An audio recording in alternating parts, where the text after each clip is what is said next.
Karibu tena katika kipindi chetu pendwa kabisa. Leo nimekuletea mada ya muhimu sana. Mada ya leo ni tutaangalia nini maana ya demokrasia. Tutaangalia pia aina za demokrasia. Pia tutaangalia misingi ya demokrasia. Demokrasia ina misingi ipi? Pia tutaangalia umuhimu na faida za demokrasia. Tukianza na maana ya demokrasia. Demokrasia ni nini? Demokrasia ni mfumo wa serikali ambapo wananchi wote ni sawa mbele ya sheria na wanashiriki katika kufanya maamuzi ya kitaifa juu ya masuala ya umma.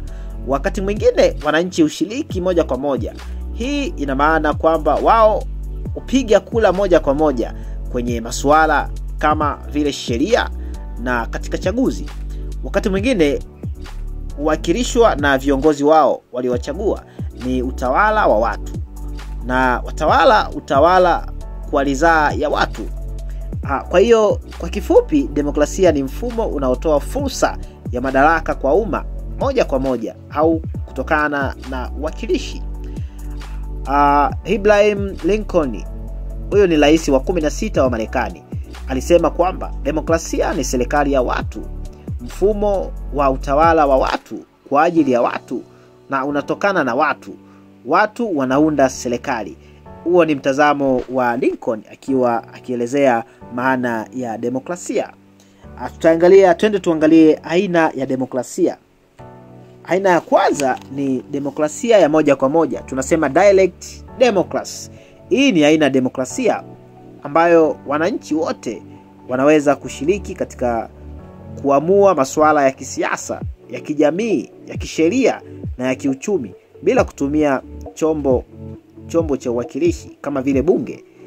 Uwezo huu wa wananchi kutoa maamuzi unaweza kuwapa hata uwezo wa kimahakama. Ingawa mara nyingi wananchi hupewa uwezo wa kutunga na kupitisha sheria tu. Demokrasia ya moja kwa moja ni tofauti na demokrasia inayofuatwa katika nchi nyingi duniani. Hivi sasa ambapo wananchi huchagua wawakilishi wao katika uchaguzi.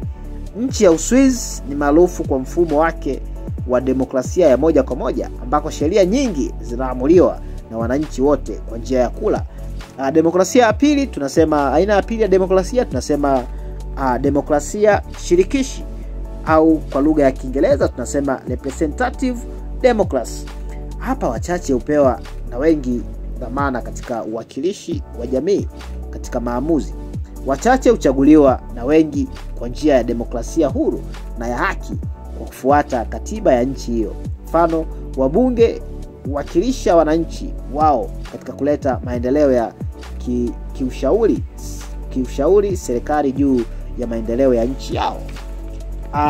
Tuangalie misingi ya demokrasia. Msingi wa kwanza, uwepo wa vipindi vya uchaguzi wa viongozi na chaguzi zenye kuzingatia haki na usawa. Ya pili ni kuwepo uchaguzi huru na uwanja sawa wa kisiasa au tunasema uchaguzi wa uhuru na wa haki. Wananchi wawe na fursa kikatiba kupata taarifa, vyanzo vya taarifa viwapo na kulindwa kisheria.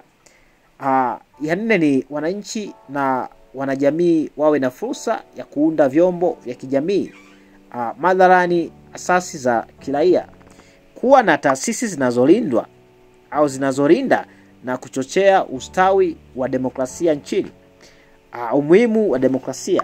Umuhimu wa kwanza, kukosa matumizi mabaya ya fedha na viongozi kwa misingi ya demokrasia.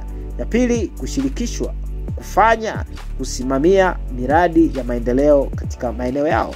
Ya tatu ni kuunga mkono jitihada za serikali katika kuchochea ustawi na maendeleo ya jamii.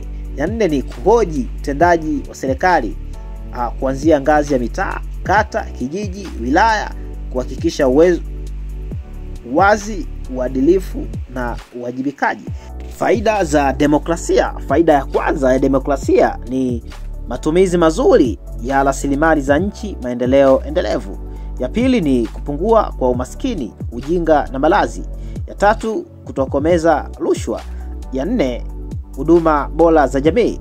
Ya tano, amani na utulivu. Ya 6, kuheshimiwa kwa haki za binadamu. Ya 7, utatuzi wa migogoro kwa mujibu wa sheria na taratibu. Ya 8 ni kuleta ustawi wa wananchi.